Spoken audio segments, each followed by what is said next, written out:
terms of like drinking, drugs, recreational addiction, right? If you go to Proverbs 31, verse 6, this is what the Bible says. Give strong drink to the one who is perishing and wine to those in bitter distress. Let them drink and forget their poverty and remember their misery no more. There is positive use of substance for the enjoyment of life. If there's people that are depressed and sad, hey, it's okay. But there's a purpose for it. The same Bible that says this also says that you should not submit yourself to any other lordship than Christ in your life. So the moment that a substance becomes your crutch, it's going to destroy you. Welcome, everyone. We have another very special episode. This is number 212 of The Flow Show. We got Pastor Philippe Assis in the building. Pastor, thank you for coming. Thank you. Is this your first pastor? It is. Okay. It is. It is. First religious leader in your podcast? It is, but I hope not the last. It is. I hope it doesn't disappoint. No. It's. I'm excited to have you. Excited to talk. I've been on your podcast, and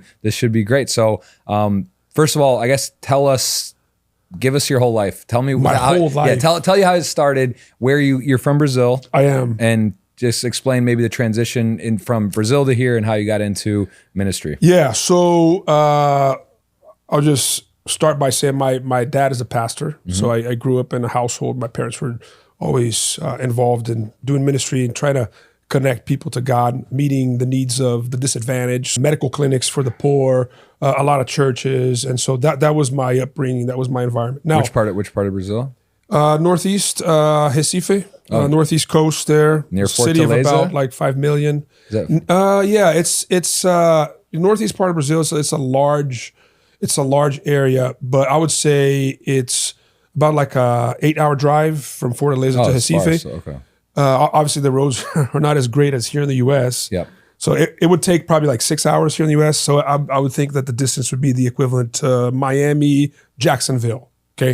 To Fortaleza. All right. So, and it's a city that looks very much like Miami on the coast. Like I said, about 5 million, large metropolitan area. Mm-hmm. So I was born there. Actually, I was born in a city on the outskirts of Recife. It's an old city called Olinda. It's probably one of the oldest cities in South America. My parents moved to the U.S. when I was a year old.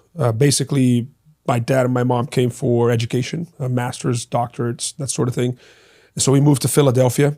After a year, my mom could not handle the cold in Philadelphia and the Italians. That sounds it. And so my wife's saying Brazilian doesn't like the cold. Yeah, for sure. And so they ended up moving to Atlanta. And so I lived in Atlanta till the end of elementary school. After that, they moved back to Brazil. So I did middle school, high school in Brazil. Started dating a girl from Charlotte, North Carolina that came down for a year after she graduated from high school. She wanted to spend a year doing missions there, helping poor kids learn English. And we got to know each other, became very close friends, started dating. She came back to the U.S. for college, and I went into seminary. Started my work there in a very underprivileged community in the inner cities of Recife, working with children that were obviously getting involved with crime and drugs and that sort of thing. And initially it was a project just to get them out of the streets on Saturdays. Mm-hmm. But it grew. And so it grew from 70 to 100 to 200 to 300 kids every weekend. And it sort of kind of became a church. The parents started coming because the kids were going home and they were saying, "Dad, you cannot curse, you cannot lie, you cannot do certain things. I don't like you coming drunk into the house." So the kids were bringing the morals back to the parents. The parents were curious. And they started coming to that work that we were doing on Saturday afternoons where we had like games. We were telling them Bible stories, feeding them, all that sort of thing to keep them that afternoon and the early evening out of the streets. And so the parents started coming, asking questions. We started a class for the parents and it became a church. And so I was a pastor accidentally at the age of 19. Oh, wow. Okay. Was there pressure from your dad at all? Or no, actually my dad actually didn't want me to. Yeah. As a matter of fact, the other, detail in my story is I was doing engineering school and going to seminary at the same time. And my dad said, "Yeah, don't quit engineering school because if this doesn't go right for you, you have a backup." And so my dad was very careful. He would always come to me and says, "This stuff is hard. I don't know if this is what you want to do. you can make more money as an engineer, and you can still serve in the church and do all these sort of things. Yeah. But so my dad was very cautious. He didn't want to push me in that direction. But I just loved working with people and just seeing people grow and mature and become better versions of themselves, better human beings. Obviously, that's what a relationship with God does to people. It just makes you better. Yeah. And so I said, I want to devote my life to that. So after 4 years, I moved to Charlotte, North Carolina, where my wife was living, and we got married, and I took a job at a large church there as an associate pastor, and we were there for 4 years. Then we moved back to Brazil, and we started another church in the same town of Recife. That went well, and then we were invited to move to Miami, to start doing work here. I think that the attraction for us was, hey, there's a lot of opportunities there. It's a sort of like a bicultural city. You have Latinos, and it's in the United States. And they said to me, I think you'd be a good fit in that context, because Miami looks like you. And I had never come to Miami except for a cruise. Mm-hmm. And so we checked it out, and we moved in 2008. We started with a small church in Pinecrest, and out of that church, we branched out, and we now have 5 churches in Miami, 1 in São Paulo, Brazil, and then a whole network that goes into the various cities in Brazil, like Belo Horizonte, Fortaleza, mm-hmm. Maceió, a lot of cities there. I can't even name them all. And it has expanded to Montreal, Canada too. So that's my story. And I've been in Miami now for 16 years. And when you add a new church into the group, like how does that process work? Is there a goal, like you want to get to 100? What actually are you doing? Because it's hard to be, you already do 2 on Sundays, right? You're in Key Biscayne, you go to Crossbridge. Like what type of input are you putting in these churches that you mentioned? Yeah, it's very similar to, I shouldn't use this term, but it's like a business. When there's a business takeover, and kind of like when you have a parent company that buys smaller companies mm-hmm. that are not working well, obviously your job to get in there is to change the culture so that it begins to grow and it begins to thrive. Mm-hmm. And so that's been kind of our niche. Miami is a post-Christian city. What that means is that Christianity used to have a stronger presence in the past than it does today. And there's a lot of churches that have died because of a lack of attendees. Mm-hmm. And so, if you drive around, you can go to several buildings, church buildings that are empty or have been sold to museums or art galleries or even restaurants, other forms of business, because there's just not enough people wanting to attend church. Yeah. And so we've been going into that space of churches that are in amazing locations that have good real estate, so that we can come in. We ask for full control, obviously, with the local leadership.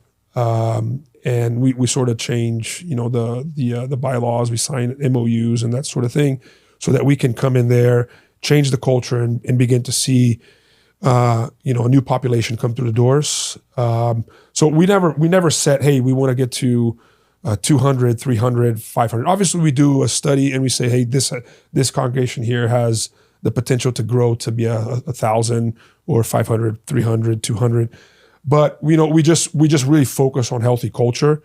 And for us, what that looks like is being able to teach the Bible and make spirituality accessible to people so that they understand, and applicable, so that Jeff and Amelia can apply to their marriage, and it can apply to their parenting, can apply to their faith, to their work, can apply to their finances and to their treatment of the people that are in their relational sphere. So that's what we try to do. That's our focus.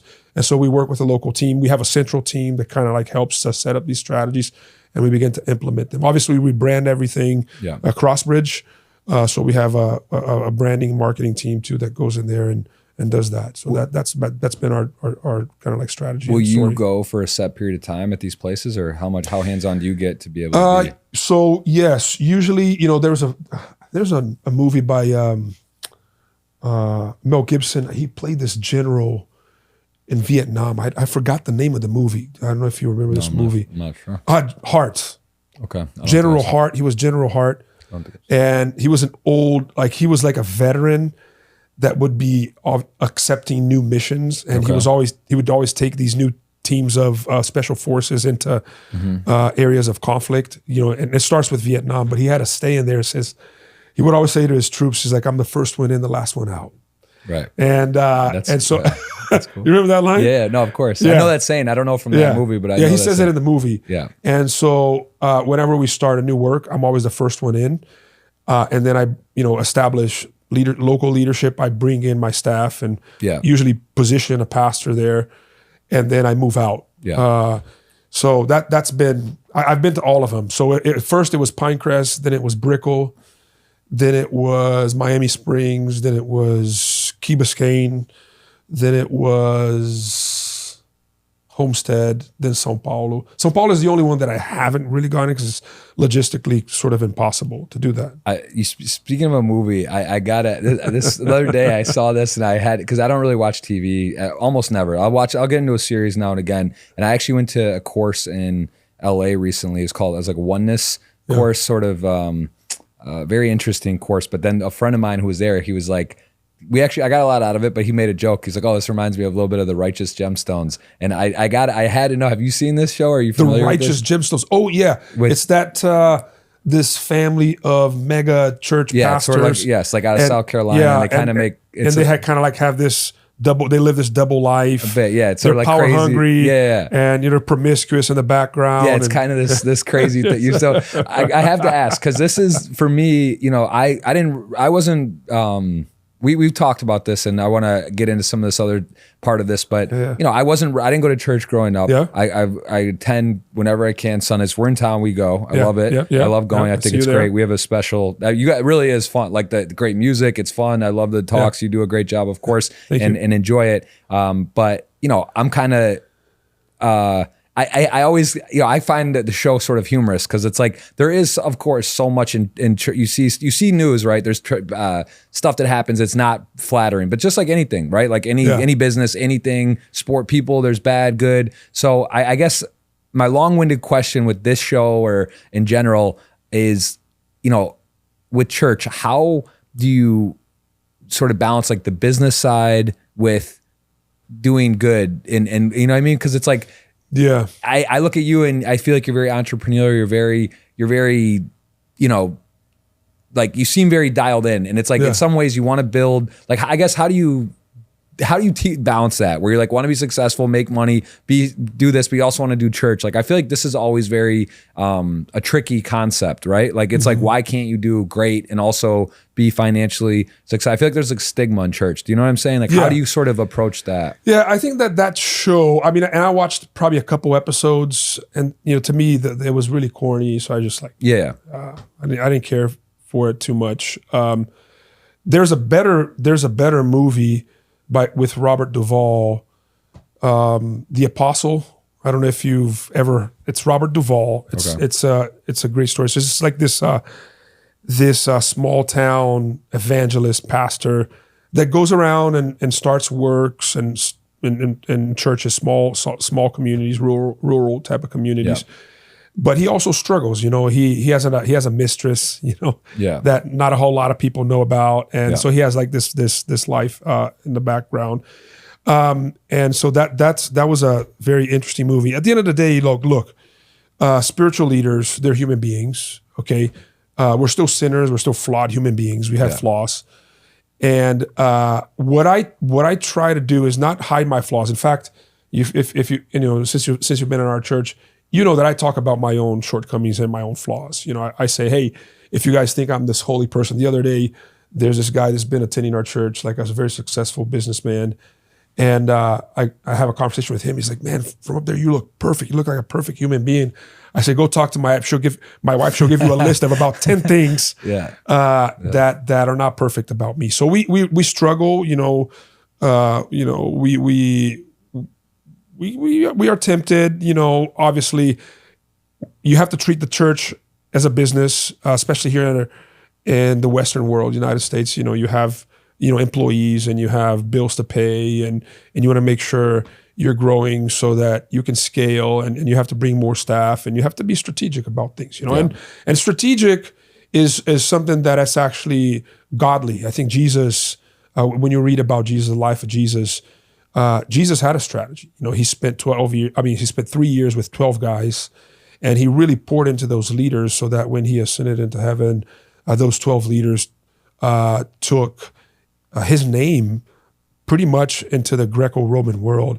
And in 300 years, it became the most powerful force and movement within the Roman world, right? And it started with small beginnings. So Jesus had a strategy. Jesus talked about planning and setting goals. He says, no one that goes out there to build a house goes out there without any plans. You have to budget, you have to plan, and you have to use because God is really the one that gives you intelligence. And God gives you vision, and you have to take advantage of that. The problem is when you turn, for instance, the ministry, in my case, or it can be a Christian that does that with his own business. When you make things that are things that God has given you opportunities to impact people, and you turn them into more important than Him and more important than people. So like that show, The Gemstones, is an example of that. The most important thing to them, when you look at their life, like, it's comic and all of that when you watch the shows, but the most important thing to them is money. The most important thing to them is power. The most important thing to them is fame. It's not Jesus, and it's not even their family members. In fact, they are throwing each other under the bus, to advance. Yeah. And in that space, So that's the problem, and that can happen anywhere. Like, if you're a Christian, like what we believe is that the most important thing to you has got to be your relationship with God, and everything else comes second. Your main identity becomes who you are in Christ. Everything else is second. But there is a danger that you will turn the work into the main thing, and then your children and your wife second, and then you can turn the church into the main thing and God second. And that's where the problem begins, right? Mm-hmm. Because you have these loves that are out of order. There's a writer that I love, a man by the name of C.S. Lewis, and he talks about the sinful human heart as a heart that has its priority out of order. So he talks about, deranged, chaotic love, right? So there's things in our lives that ought to come first, second, third, fourth, but because of our sinful hearts, they're not in the right order. Yeah. And that's the source of all the chaos that exists in our lives, is because we have these out of order loves in our lives. And, that's why there's marriage conflict and bad parenting and, power abuse and all these sort of things. So I try to keep in check, like, where are my loves, and are they in the right order? So that's a question that I'm constantly asking. My wife is doing the same thing, and she's keeping me accountable. I have an accountability group too, of other pastors that we sit down and we ask these questions. Are the main things still the main things in your life, or other things have taken its spot? Yeah. So and with this is called the Flow Show. I kind of bounce all over the place. Oh, sure. So we might come back. I love it. Just kind of. That's how my mind sort of works. Yes. Anyways. Yeah. And you have 4 daughters I do. that are, you said, range between 20 and 7 years old. Yeah. And with balance, tell me about this, because this is something I feel where this Crossbridge Church is great, and then the Pinecrest one. Congratulations! I was there for the opening. It's unbelievable, stunning. Got that project done, and there's a lot of work and constantly different things. How do you find you have done in so far, and what would you maybe do differently with balance within like family, work, and all that? Because it just seems hard to be able to go to our CV, go here, do this, open a new church, be here, do that. Like, with kids, like, because that's hard. So I want to be really self-aware about this, and honest. And, because I know that there may be people that know me that are listening to this, but I really try to live a balanced life. When I was growing up, my parents did not live a balanced life in ministry. So my dad was not like the Gemstones or, having secret affairs in the background. None of that. He always loved people, but he gave too much time to the point that I would go days without seeing my dad. He was always out doing a different project somewhere else. And my mom ran a large Christian school, so she was a businesswoman in the ministry world. And I came to the conclusion that that's not the type of dynamics that I want to live. So I do live a balanced life. So for instance, I train jiu-jitsu almost every day. You're a black belt, right? I'm a black belt in Brazilian jiu-jitsu. I train every day. I exercise every day. How long does that take if to get it to black It's belt? about an average of 10 years to get your jiu-jitsu black belt. Wow. Yeah, training consistently. I started when I was a kid. Then I stopped and I picked it back up about 15 years ago. And so I'm a second degree black belt jiu-jitsu. Actually, I'm about to get my second degree. I should clarify that. How many degrees I'm a month are there? away from that. How many degrees are there at black belt? 9 degrees. The last degree is reserved only for the founders of Brazilian Jiu-Jitsu. And the way it works is once you get your black belt, for the first 3 degrees, it's every 3 years. And after the 3rd degree, it's every 5 years. Wow. So you can imagine, you're not going to get your 8th or 9th degree until you're, 70, 80 years old. Wow. Well, that's I didn't know that. That's interesting. Yeah, that's how it works. After the 6th degree, the black belt turns into a coral belt. It's like it's a black and red belt. Like has like a coral snake, kind Very of cool. kind of like that. Yeah. And that's the grandmaster's belt. And Is that more of a time function at it's that time, point, it's or? time. But I'm saying, like, is the test harder? Like, you got to break No, there's no cinder test. blocks, or it's more. Well, first of obviously it's the time. Obviously, you're not going to get your next degree if you're not training. So you got to be training at least, a couple times a week. Mm-hmm. People's lives change, especially as you get older, and then there's health issues and all that sort of stuff. Yeah. So they take all that into consideration, but it's pretty much time Right. after you get the black belt. There's a lot of merit in getting to the black belt, but once you get to the black belt, the degrees is just basically time. And so it's an acknowledgement. When you see a lot of stripes in someone's belt, you're like, oh, this guy's been at it for like 40 years, 35 years. There's a lot of respect to that. So kids to start early makes a big difference. Because if you got to start, start now. And you cannot get in jiu-jitsu, you cannot get I think that the youngest you can get a black belt, it's either, maybe they lowered it to 18, but I think it used to be 20. Okay. So even if you were a super talented kid, you have to wait until you're 20 or now maybe 18 to get the black belt. Wow. And, Okay. That's it. They don't hand black belts like Taekwondo. Like I had a friend, his kid was like 5 years old, got a black belt in Taekwondo. I was like, Okay. What is this? A little different. What is this? Yeah. Yeah. This is good to know. All right. So sorry, we got sidetracked. So I live a balanced life. Yeah. Going back, full circle here. I mean, I go on tangents, but I come back. Yeah. I try to live a balanced life with, and balance to me is physical, emotional, relational, spiritual, and mental. Okay. So in fact, when I meet with those guys, we have what we call the MERPS analysis, MERPS, where we're going around the room and saying, let's talk about how you are mentally. And so we go around and say, well, I feel challenged or whatnot. So on that, I try to read a lot of books too. Obviously, time is of an essence for me, so I do a lot of audiobooks lately. I do like the paper books, but I try to read at least a book a week.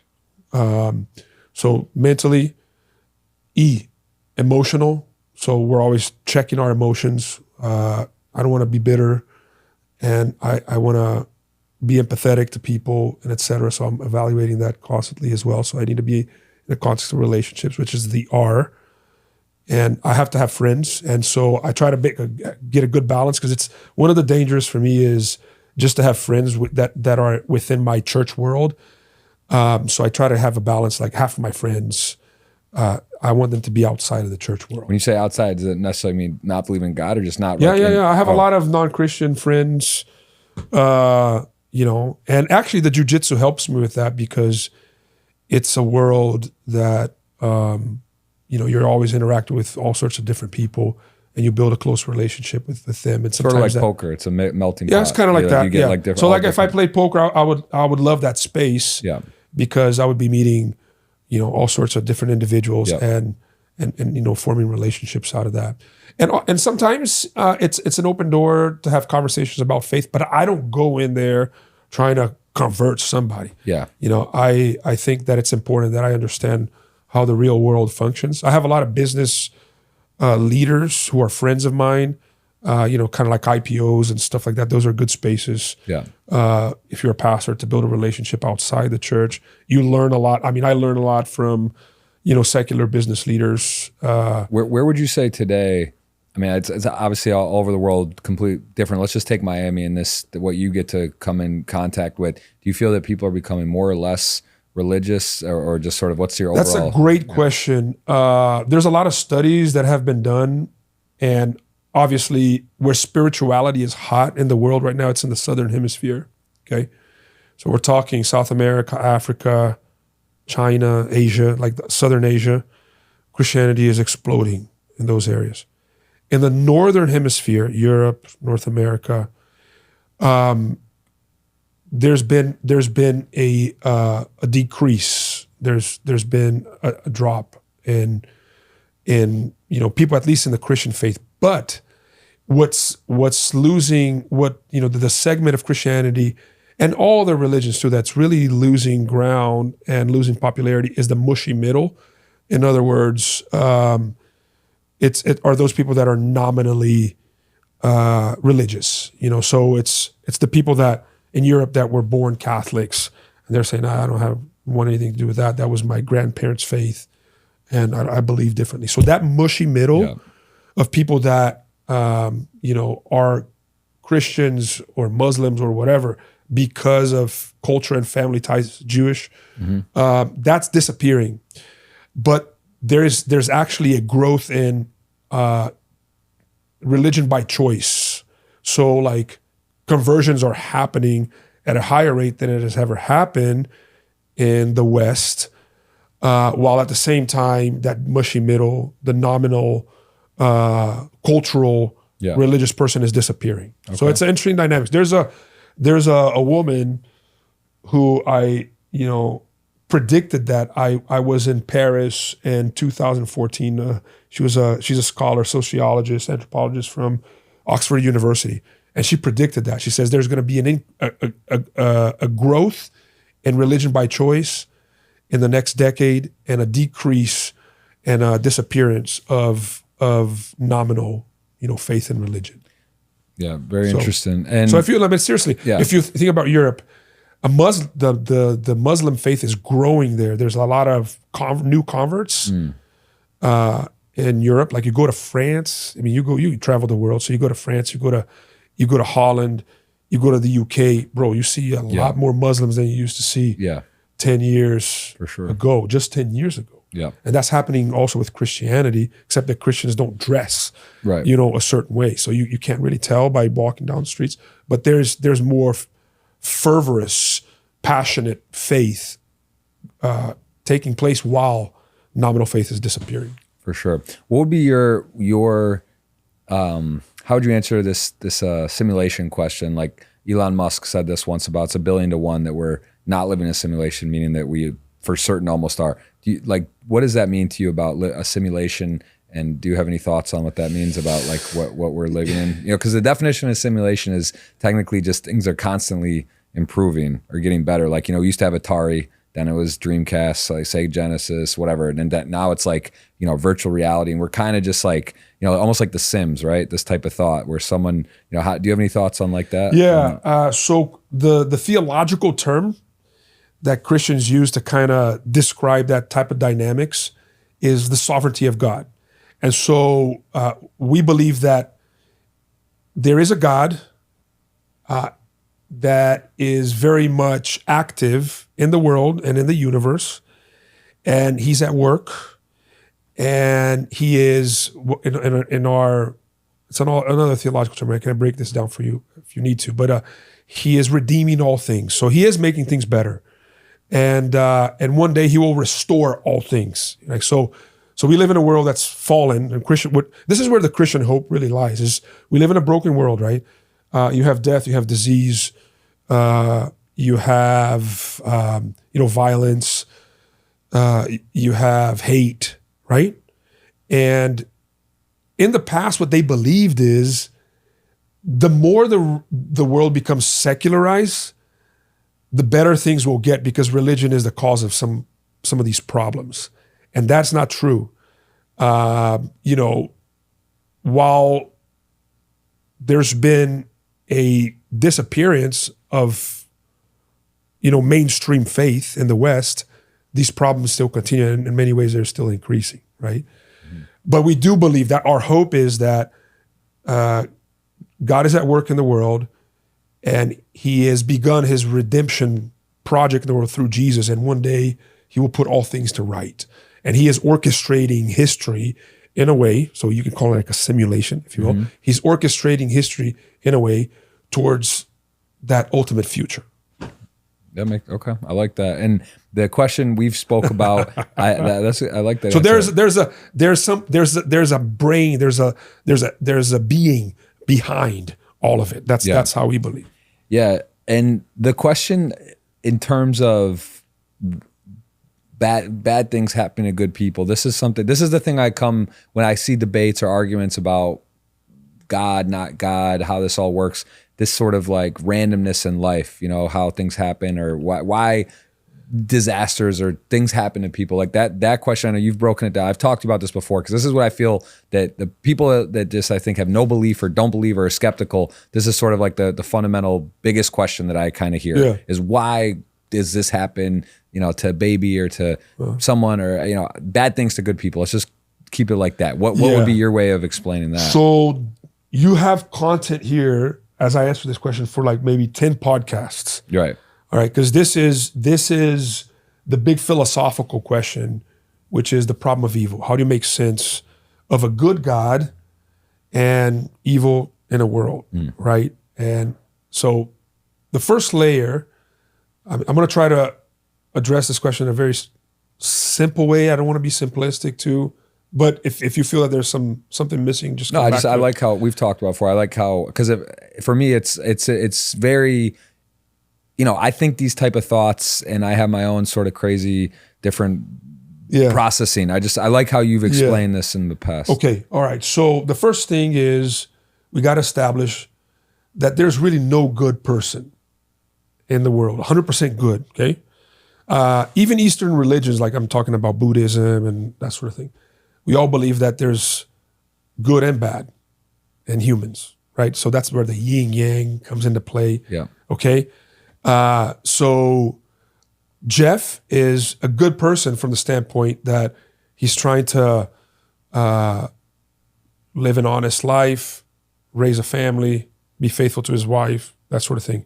But Jeff is also, like myself, capable of horrible things too. And if we're all honest, we've done horrible things in our lives and our past, and we acknowledge, and that doesn't mean that we're not capable of these things in the future.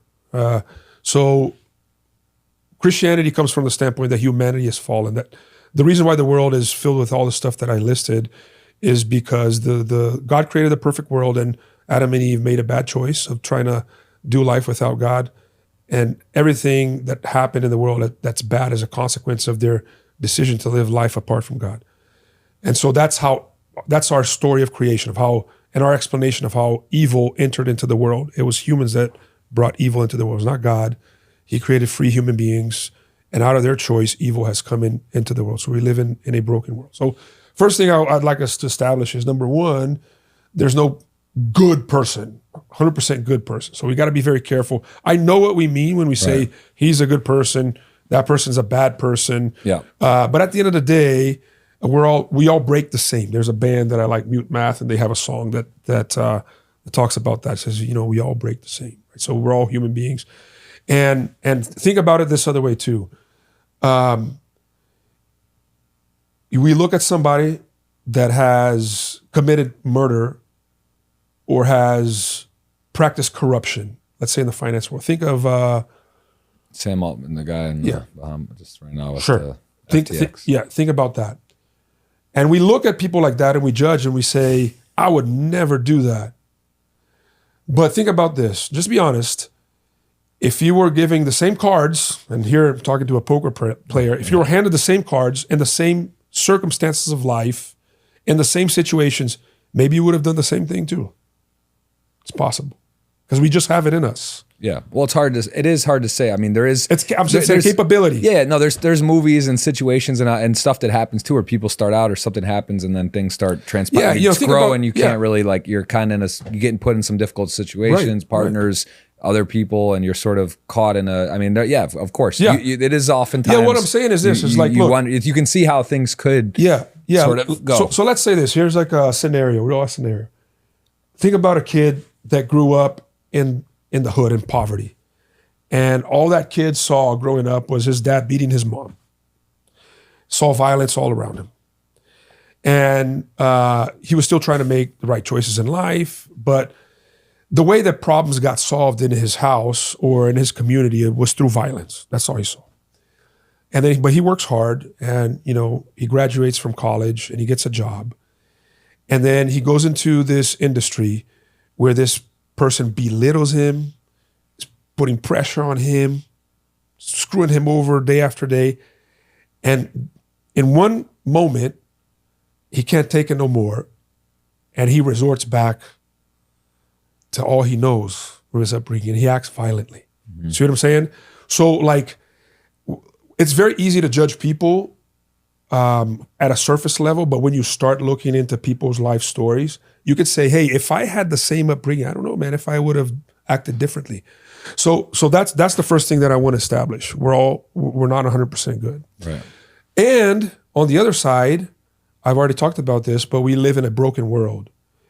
And none of us is immune to disease. None of us here, even the wealthiest of the wealthiest, taking all the preventative medicine that they can, they're not immune to contracting cancer or an autoimmune disease that will take their lives. So we live in a broken world, man. You can't control what people do to you. We're all subject to that. Yeah. And the cool thing about Christianity, okay, so we're talking about this, trying to answer this question: why does bad things happen to good people? The interesting thing about Christianity is that we believe that there was only one 100% good person that walked this earth, and that was Jesus Christ. And yet the most horrible thing happened to him. He died on a cross. And so if there's one person that could say, hey, that was unfair, what happened to me, that was him. Mm-hmm. Because he never did anything wrong, and he ended up on a cross, okay? And we know that the reason why he did that is to redeem all evil. And so if you start to think from that perspective, there's hope. Yeah. Because he's come to bear our sorrows and our pains to fix it. Yeah. And one day that will be fixed. What Christian hope teaches is if you wait long enough, the people that got away with evil in this life, they're going to have to pay for it sometime. There's going to be justice. Christian hope is grounded on the fact that God one day will set things right by becoming the judge that the world needs. He will fix things. I'm going to go to something else, but go ahead. That makes perfect sense. The question then, I guess, kind of more, not the good and bad person. I agree with that about everyone's got, that. Yeah. So that I understand. But let's just say, a baby that's born and passed away, or a 1-year-old, or people before they even had tragedies and stuff. I guess more dark. I'm a more extreme example. Why you can't tell me not even a good or bad person. Just why do certain things happen? Because death and evil in this world is not selective. It doesn't pick based on merits, right? So it happens. That's randomness. That's the word. Yeah, it's not, even though is that sort of it's not. So there's God, but it's not he doesn't might control every moment of every time. Well, he does. So okay. That's the question. So it happens to everyone. Is God aware, and is it under his control? Because think about this. You have a business. You're a business guy. And you can be in charge of your business and manage your business without having to do all the micro work. Yeah. You allow your employees to make decisions.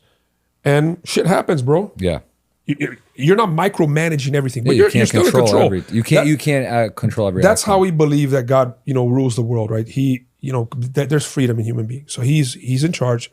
Nothing happens outside of his permission, his permissive will. That's what we believe.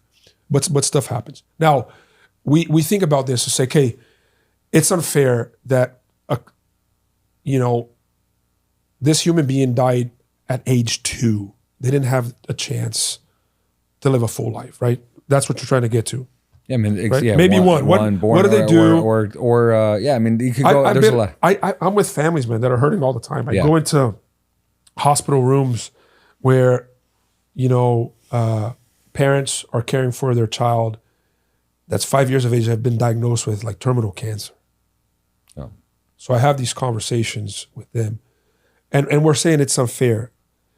But then I think about this, okay, even if this kid lives a full life, the kid is gonna die anyways, right? Like, you're gonna die. Yeah. We're gonna die.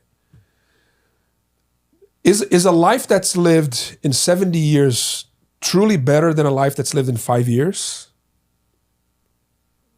Maybe, maybe not. There's people that live horrible lives for 70 years. It's just like misery, And at the end of the day, if we believe in eternity, like, even if you have a scientific mindset, like, our life, bro, whatever, if it lasts 70 years, 100 years, or even 2 years, is a speck of dust in the universe, is nothing. And it does get kind of trippy when you start thinking about the billions of years and the planets, and there's, like, it is wild. It don't matter. And if a life that's, you can have a life of quality that's 2 years and one that's 100 years. And at the end of the day, at the great scheme of things, it's the same. And so, from the standpoint that we're all subject to these, unfortunate events of life, but at the same time, I think sometimes less is more. And I don't understand the mind of God, why God would allow a 2-year-old and 1-year-old to die and allow somebody else to live, a criminal to live for 80 years of his life. But, that guy lives in hell for 80 years. That's not a good life. It's not a quality life. Yeah. So he didn't have it better in some ways. You know what I'm saying? I do. I guess, yeah, that gets into other questions about, like, for, afterlife or prior lives and all that. We could have a lot of podcasts about this type. That's why I said this is a subject matter for 10 podcasts. Yeah. All right, I'm going to go in a different direction. The business side I alluded to earlier. What goes into your team? You have. When I go to church, there's a lot of people that make, that from audio to the band to, behind the scenes to where money goes charity wise, or what your projects you're doing. How many people would you say is in your when you go to meetings, or that's in your sort of umbrella of who you deal with? Like, I think, man, I may not be accurate here, because we're always, even on a weekly basis, hiring people when, people are leaving. So I think if we count the schools that we have, we probably have a staff of about 100 people total, because there's a school too. And so like, there are different teams, right? So you have people that work on the de-education aspect of the church, which is the school, and you have people that work in marketing, media, HR, finances, the pastors and I have a layer of pastors that oversee each of the campus locations, and then I have a board that I'm actually have a meeting in a little bit. That's why I need to get back to the island. So there's different layers of leadership. Yeah, I tend to relate more to the board members, kind of like as a chairman of the board, and the pastors that are responsible for managing each of the churches, and then they have their teams. Yeah, each local church has their own teams, that they're meeting as well. Once a month, we do an all staff meeting, and in those meetings, we kind of like, talk about our vision and our strategy. I'll have kind of like the COO of the church, who's another pastor, kind of like, help with the strategy for everyone, and changes and implementations that we're making to policies and that sort of thing. Mm-hmm. And then I also have a moment where I'm like just firing up and encouraging everyone. And then we celebrate, what God is doing in the life of each of our churches. And sometimes it's like we tell stories of families that we've seen, being blessed by our church, and people having their lives turned around. and lives of people that are being cared for by our people, Yep. that are in the margins and et cetera. So that's what we do. But I don't relate to everybody. I relate to the board and this small group of like 5 pastors that are providing oversight to everything else. For sure. And tell me your Sunday routine. Because you do most of, from what I understand, when you're at the Crossbridge in Key Biscayne, you usually deliver the sermon there, and then you go to Pinecrest generally. Is that generally your routine? And then sometimes I do Brickell on Sunday evenings too. We have a site in Brickell. So the way it works for me, like my Sundays are, I try to wake up early. I mean, I'm an early riser anyways, but on Sundays I try to wake up around 6:30. Take my cup of coffee. I do intermittent fasting, so I don't eat in the mornings. Coffee with no milk, like just black. Yes, just coffee, straight up, black coffee. Nice. Good coffee. Try to get some good cup of coffee, and then I go over my notes. I mean, I usually do my prep on Thursdays. My talk, I work on my talk on Thursdays. I send it to the other pastors because they use it for their own preparation as well. I have a team that turns that into slides, like a slide deck.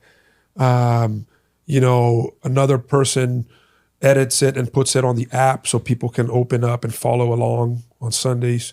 So I prepare that on Thursdays. Then on Sunday mornings, I wake up, look over everything. I make final changes, and it's usually cutting. I usually go, what did I need to edit out? Because I think that less is more. So I do a little bit of that. I pray over it. My prayer usually is, God, when I go in there to talk about this topic, okay, let's say I'm talking about hope, because I've been talking a lot about hope today. When I talk about hope, let me feel in my heart the hopelessness of the people that I'm talking to. And allow me to talk exactly to where their struggle is. Let me meet them. Allow me to meet them where they're struggling with this, okay? Because I wanted to relate. I wanted to touch the heart. And I know that my words are not powerful enough to do that unless it is activated by the Spirit of God. So I ask the Spirit of God to take that preparation, to take those words and just inject it into people's hearts. That's what I do that moment. And then I go out for a run. And by that time, like you've seen me, I don't take much notes to stage. I don't look at manuscripts. I go as I am, because that's part of my internalization process. Yes. And I think that if I don't really understand this and I don't really feel it, I can't talk about it. I have to internalize this. This has got to be part of me that day. And so I go on a run. I listen to music. Sometimes I listen to other people's talks. And, it's also a reflective moment for me. I usually do a 3.5 mile run, come back home, take a shower. Then my driver picks me up. Yep. I have a driver that picks me up, and then he takes me first to Key Biscayne. And before the service is over, I go over to Pinecrest. I go get in through the backstage, and the service has already started. Yep. And it's nice, right? That actually, to have a driver, that's good, because like you're preparing, you're reading, you're relaxing, right? Yeah. It's like I like taking Uber as well. I feel like it's nice to be able to not be, like you get a lot more done, and it's sort of I think because you're literally, it's at the same, you're delivering the same sermon essentially. It's the same sermon. So do you feel it's better? Do you feel like noticeably, like do you think you get like you're more like warmed up? Because I love your speaker. You're one of the best speakers that I've heard. I really do. I think Thank you. I'd say this all the time, and some of my friends that don't believe in church too, I always tell them, come man, trust me. Well, my friends have, like that aren't religious at all, like they'll have jokes about stuff and whatever. I'm just like, man, no, you really should come. I think you'll enjoy it. You'll like it no matter what. I try to make it applicable for people. So the first part of your question is, culturally, Key Biscayne is different than Pinecrest. Mm-hmm. They're both affluent communities. I'm just, if you're Key Biscayne's like 90% Latin, right? Yes. Really, so Key Biscayne is it's interesting because Key Biscayne is affluent, but it's much more immigrant based than Pinecrest. Yeah, I don't know many gringos there. I'm one of the only. Right? People. Yeah, it's really is. So I have to change some of my illustrations. So for instance, in Key Biscayne, I can't use American football illustrations because nobody understands football there. Yep. But I can use some of these illustrations at Pinecrest. So I'll just find a similar illustration to a point, but I'll change it a little bit here and there to make it contextual for that neighborhood. And then when I go to Brickell, I have a lot of young professionals, a lot of single people. And if I use a lot of illustrations about family and parenting, there's like, they tune off, because that's not their life. Right. Yeah, it makes sense. I have to use Tinder. Right. And what's the other dating app that's now out of the game? I don't know. I don't know that. You're just trying to. I really don't know. You're careful not to incriminate yourself. I don't know. I remember Tinder back in the day. That was like no. There's another one. No, not.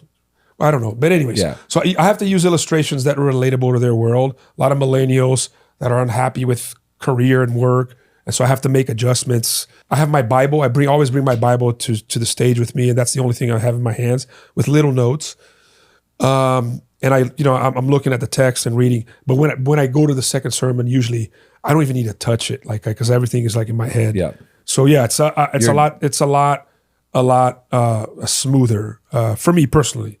Let me ask you about sort of energy and crowd size. How important is that to you? Because I streamed on Twitch for 6 years pretty seriously, and there's something to it about even very different because there's no difference whether it's 20 viewers or I've had 20,000 as my record, and but you can feel it. What do you feel?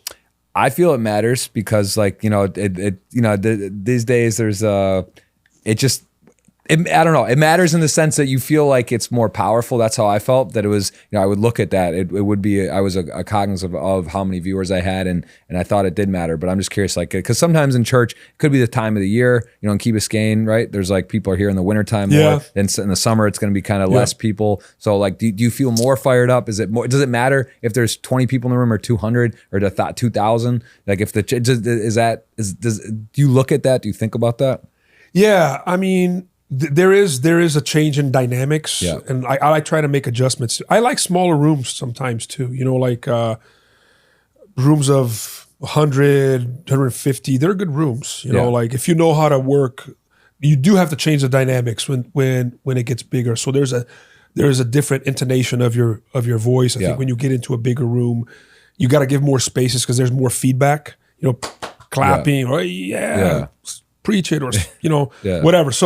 So you have to give a little bit more space. Definitely different levels of energy, but it's not necessarily that I prefer a room with 2,000-3,000 people over a room of 150 people. Right. I like both types, and they're sort of different. And you just gotta, I've been speaking every week. I started at the age of 19, so it's been a long time. It's almost what is that? It was 1996, bro. We're talking 30 years, almost every Sunday, every weekend. Is it just from so long of doing it, or have you done any classes for speaking? I did. When you go to seminary, they teach you how to communicate, how to preach, how to, obviously how to handle the Bible, how to apply it, how to, deliver it, right? And then I've taken many different speaking courses throughout my life, seminars and that sort of thing. And I've done everything, but experience kind of being in different room sizes kind of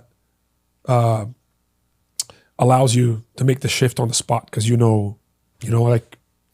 you're talking to 5 people about poker and it's one thing when you're talking to one person, it changes the dynamics. You got to learn how to change that. For sure. And so, I try to adjust and adapt, but I don't really have a preference. For sure. How are we on time? Because I know you do have to give me I'm good, man. We can keep going for, I don't know, another 10, 15. Perfect. Yeah. I want your tattoo on your arm. Tattoos. I know you talked about this. Tell me about the words so I think I have 5 tattoos. This tattoo is a quote from, this was not my first tattoo was one I have on my shoulder here. I can't show you, but because I would have to take off my shirt. But it's Jesus carrying a cross,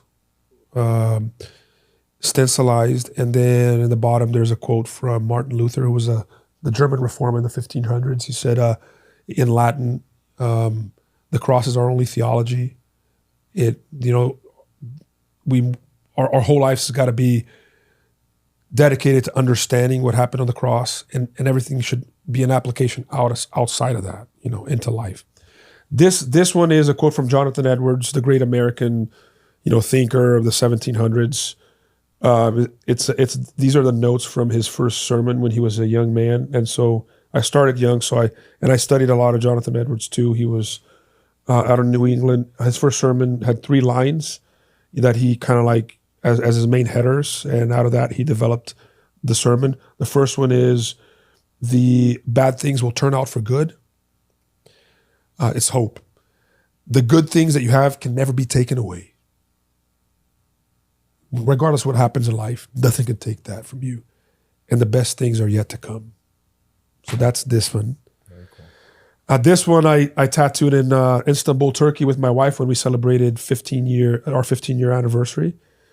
And we're going into 25 next year. So I'm going to add another X here. Wow.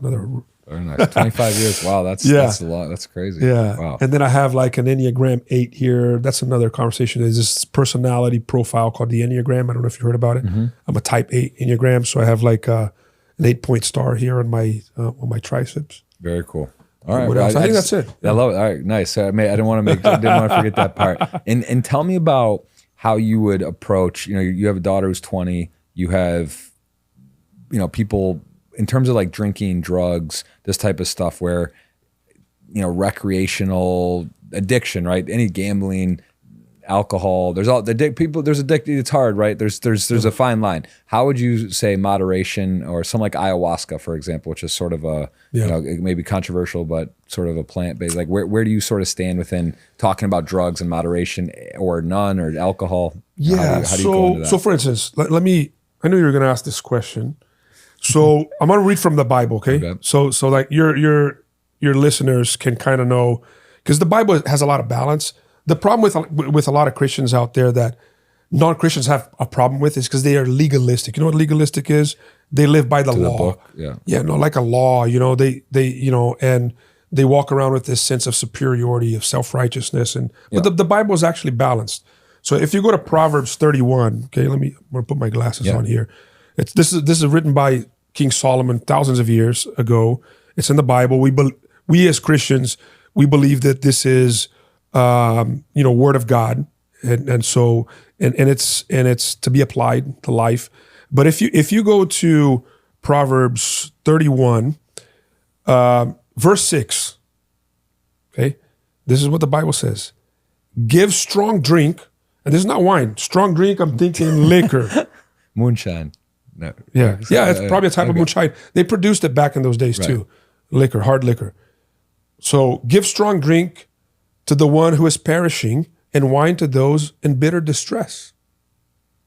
That's what the Bible says. Okay. Let them drink and forget their poverty, and remember their misery no more. So what is the Bible saying here? There is a use,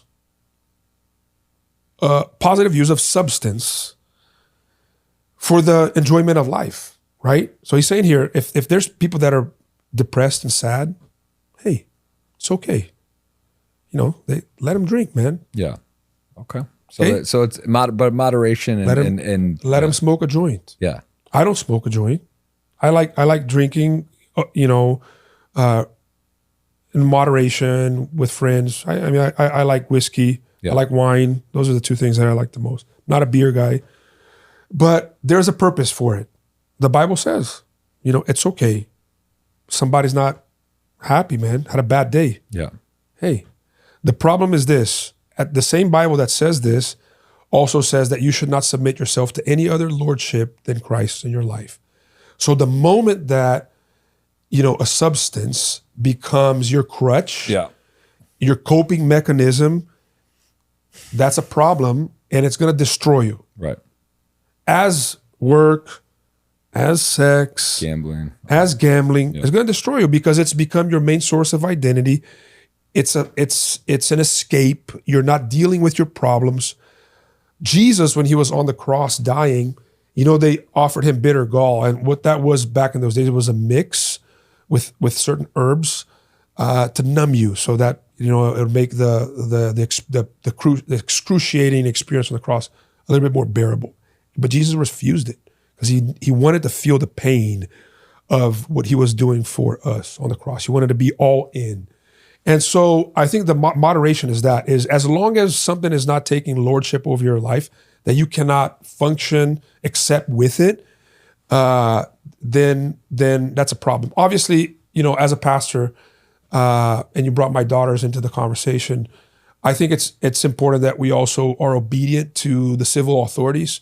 And so the Bible says in the book of Romans that all authority has been constituted by God. And so breaking the law is a problem, And so our daughters, we tell them not to drink until they're 21. But when they're in Brazil, it's 18, so you drink in Brazil. And in my house, it's Brazilian law. And so you can drink in my house. Right. And we'll serve you wine if you want it. They actually don't really like that it's like much. the European. That's not when it's casual and it's not, hey, don't ever do this. You can't. So do that's this balance and moderation. Yeah. But I don't want you out there in a party. Now, if you're an adult, 18 years old, I have an 18 and a 20-year-old. If you're out there and you drink and you can't drink and you get caught, you're gonna have to deal with consequences. Or if you end up going into somebody's car who drank illegally, got into an accident, you are taking responsibility, over that. And that's how life works. Yeah. But I think that as long as it's legal, and depending on where and the people, the condition, the situation, if you're using it for medicinal purposes, bro, we take legal these drugs out there much worse than some of the stuff that's, you and I talked about this. Yep. I got to ask you about poker quickly because, it's not a poker podcast, but that's that. Have you, what's your poker acumen? Have you played with friends? Have you played ever officially? What's your poker ability? Yeah. So I've played with friends. Interesting. Since I met you, there was a greater interest and that's kind of cool. Yeah. Out of our friendship. So I've played with friends, birthday celebrations. I didn't get that invite. Yeah, bro. Well, you're gonna take all our money, dog. Yeah, no, I'm kidding. Yeah. We're playing for $50 or a game or something like that, $20. Yeah. My wife likes it too, and not good at it, but I think it's a fun game. It's to me, it's the funnest card game. Yep. Yeah, for sure. Texas Hold'em. Yes. So so you've played casually. Yeah. Casually. Yeah. Okay. Yeah. I won one time. There was this one of my pastors. Every birthday he brings all the friends over. He brings in a card dealer. Yeah. Is that what is it called? What is that called? Dealer. Yeah. He brings a dealer, and he gets all the drinks and etc. So we have a good time, and we play. $50 games or whatever. And there was one time that I won. Nice. And, I left with a few $100. It's like golf. One good shot. Keep you coming back. You'll be back. That's good. And there were guys there talking big game that, they brought in the shades and everything. Yeah. And they got nothing. They left with nothing. I love it. All right, kind of last questions here. Want to know one about the project that finished at Pinecrest, how much of an undertaking that was and how proud you are to see that come to fruition, which is, it's a stunning campus, stunning place. And then a second part of the question would be Key Biscayne Crossbridge, which I saw an article where I actually was shocked the value of the land, crazy, so it was 28 million or something, maybe more. It's probably more. More now. Yeah, but so with this and that it's sort of outdated but older, but versus so I guess let's start with the last questions here. So that project and how did that project happen? Yeah, so it's a long story. You can give me the abbreviated. We're next. We're neighbors to Gulliver High School. Mm-hmm. It's a very prestigious prep school here in Miami. So we did a land swap with them, and we had our old building. They took our old building, and we took their corner lot. They needed an extra acre to accommodate a student population that they wanted as they were growing. But the corner lot worked better for us because, there's more visibility. And for them, it doesn't matter, but for us, it matters, So that was a big incentive. So we did that. And we started, I think we closed that deal in 2019, and we were supposed to break ground 2020, February of 2020. Guess what happens in March? COVID action there, yeah, right. Good timing. And so that was very challenging because, as you know, the cost of materials and construction, speed, all of that became much slower because a lot of the governmental, authorities couldn't devote all the time, to visit the sites and the inspectors and et cetera. So things became very slowed down, and the cost went up significantly. We ended up spending like 40% more than we originally budgeted. Like the price of concrete tripled, Wow. So we had the money to finish it, but then with the increase in cost, we had to go back and fundraise. So that was a challenge. But people, they were happy to participate. So it took much longer. It was supposed to take 14 months. It took 36. Wow. It ended up being a lot more costly than we had originally envisioned, but it got finished, and that was the first.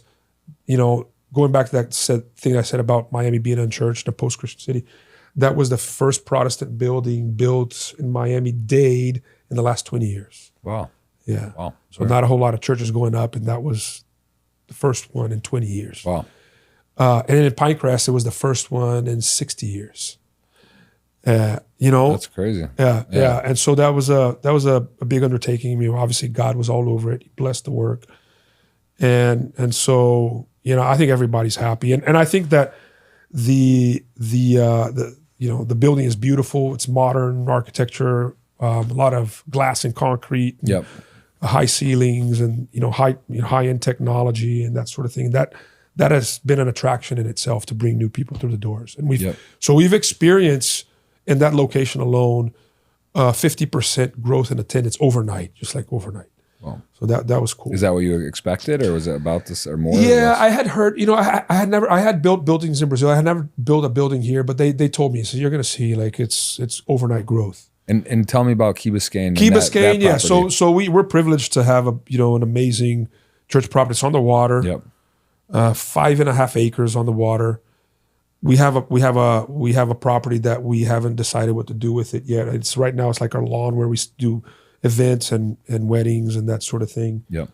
And I married you there, right? Yeah, we did. I married you at that property. Yes, yeah, it's beautiful on the water, and that's very valuable. That is, I heard, the last standing lot on the Bayside in Key Biscayne. Well, yeah, it's got to be a nice ticket on the price tag. The last, it's an acre on the water on the Bayside in Key Biscayne. So that property is big then. So is that plus the? So it's that plus you have the school building and the parking lot, the two parking lots, the east and the west parking lot. Because the church, the property that went up there, how much did they spend on that? The one in Key Biscayne, the brand new, what's it? They spent, I don't know, I think they spend like 15 million. Yeah, it's a monstrosity. It's a huge brand new. That didn't take that long either. It was a year and a half or two. They were fast. Yeah. The Catholics have connections. Yeah, it went up quick, but Vatican is a different ballgame. Yeah, no, because it's a nice. It is. I love the place. Like it's not. It's just. It's how. What year was that church built? Because wasn't Nixon was there? Right? It's recent. It's recent. Yeah. No, but I'm saying Nixon at Crossbridge. Oh, you're talking about there's pictures of him. Yeah. Nixon lived in. So the story of that building, I think, is the church was started in the 50s. That building was built late 50s, early 60s, and they started adding. I think it was first that worship center that we worship in on Sundays. They started building around it, the educational building, and et cetera. So they've developed it through the years. I think that one of the conversations that we're having right now is to renovate that, to make it look, more modern, add more space. We've had conversations. By the way, this is just conversations about, increasing the student population there. So we're in talks right now. But I think that it would be awesome if we could renovate that property and make it look, Yeah, I think it was Nixon. Modern, and Nixon went there. Nixon in like attended church 69, there, like and he ended the Vietnam War at that church. Like he rang the bell, the church bell, to end the Vietnam War. The whole press was there. The bell is in our front, right on our front yard. It's right there. You can go there and see it. There's a plaque. That's the bell that Nixon rang to end the Vietnam War. Yeah. Wow. So that's gonna have to stay. Yeah. That's gonna have to stay. Yeah. But that's exciting though, and that's cool, because I mean, obviously now you've gone through it. You know that process and renovation and sort of rebuilding. That's very cool. Well, listen, I know we're gonna definitely have multiple podcasts. We'll follow up. There's a lot to talk about. I think we've covered a lot of ground and very interesting. And again, I don't know how I would describe myself. Like I do believe in God. I do believe, I'm sort of like came sort of from a different place, not grown up religious. I did have my step grandmother, tell me when I was like 7, when I went to church, you're going to go to hell if you don't go to church. Like that was a pretty intense experience. But yeah, I mean, I like my wife background, and like they're more religious, and I like it. I love going. I do. I really do. I think it's great. And I just, I try to find and balance my own life, where it's like kids, work, travel, all this stuff. And then also not just be like, go to church, give a bit of money, and then kind of like, try to realize there are levels and steps and stages to it. Give time, give, there's ways to do a lot more, right? Not be there. I'm sure there's terms within like, oh, this guy's like a half-at, kind of in, kind of out, whatever. I'm saying like, there's different levels to it, but it's just funny because I do have a good amount of friends that are just completely not religious at all and make fun of it or this. And, you start getting into the history and the reality and the realistic, if we are or not, and the science versus this, and it is pretty, it's pretty wild, right? It's like Democrat, Republican, abortion, not abortion. Like they're very extreme. Like you're either not religious, you are, and then there is the sort of in the middle, trending towards, or maybe you believe some of it, but you don't believe everything. So it's kind of, it's okay. It's interesting. Yeah, we like to say at Crossbridge, you can belong before you believe. It's okay wherever you're at in your spiritual journey. But think about this, like for your friends that are listening to this, there's a value in belonging to a church community, even if you don't fully believe. Yeah, I actually agree with for that several a lot. reasons. There's friends, and these are people that are also in the same journey. So chances are you're going to find some good friends there, solid people for you to do life with. It's good for your children. There's principles, morals. They're being embedded into them. It's healthy for the marriage. So like, even if you don't believe in God and you try to apply those principles in your life, it's going to go well for you. Yeah. Because we're talking about, virtues and things that are right. And so, but I want to say something about you. I'm proud of you, man. You've come a long way. Since we met the first time and before I even officiated your wedding with Amelia, come a long way. You're a good dad. You're a good husband. You're a successful professional.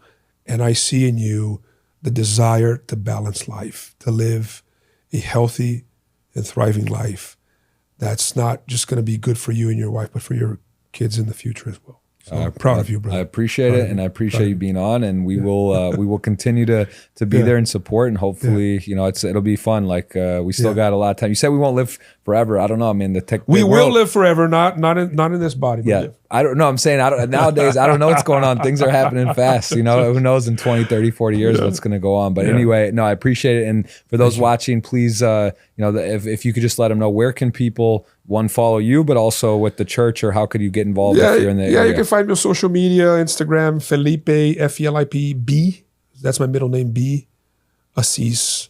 And crossbridgefamily.com. You can look at the church there. And we have apps of each of our campuses. You can download the apps, and you can, listen to the sermons, look at sermon notes, opportunities to plug in and engage. So yeah. Very cool. All right. Well, I appreciate the time. I don't want to make you late for the next appointment. We're going to run it back. And for those watching, again, give a follow and check out your local, church community. And as Felipe mentioned, it's not just about it's not just about that. I agree. There's a lot of stuff, even if you're not sure or not, you know, belong. It's great. There's a good community and a lot of benefit, I think, from just, you know, exploring and being open to different things. So again, it's number 212 in the books, The Flow Show, and big shout out to the sponsor, Karate Combat, who I don't know if you've heard of that or not, but it's very interesting. So the guy who's the guy that was in your birthday party with Karate Combat? Is he the owner? Rob, maybe. Is that Brian? Rob? The guy who was in your birthday party, or you were in his birthday? You were in his birthday party. Okay, I'm trying to think which one that was. Maybe Rob. They took a picture with you. They sent it to me. He is connected to one of our families at Pinecrest. I think he's family. It was at a yeah. Oh no, I know exactly what you're talking about. Yeah, it was at Rob's house. I don't think it was his birthday, but it was. Is Rob the owner of Karate Combat? Yes, CEO founder. So Rob, his whole family. Yep. Is at my church. Oh, actually, Pinecrest. This is a great story. Rob. I was throwing out catch this to the sponsor, but the funny part about this, I know exactly what you're talking about, and the best part is he said he's never been to church, and at this event, this was a couple weeks ago. I saw him the next morning. It was the next day. So literally, I see him twice at church. I see him twice. Oh, maybe he's been twice now. Since I see him at first at the old building at Pinecrest, and after that birthday party that you guys were at. I saw him with his family. No, I really nudged him to go. I was like, "Hey, you should go." And then the next morning, I actually folled up and I said, "Hey, man, you better be going today." And then he went. So so thank you, Rob. Yeah, he's more in the science, you know, Harvard guy, like technically, and just like not sure, but he's open and checked it out and enjoyed it. So anyway, shout out to Karate Combat and appreciate it again. Thank you so much for the time. Thank you, brother.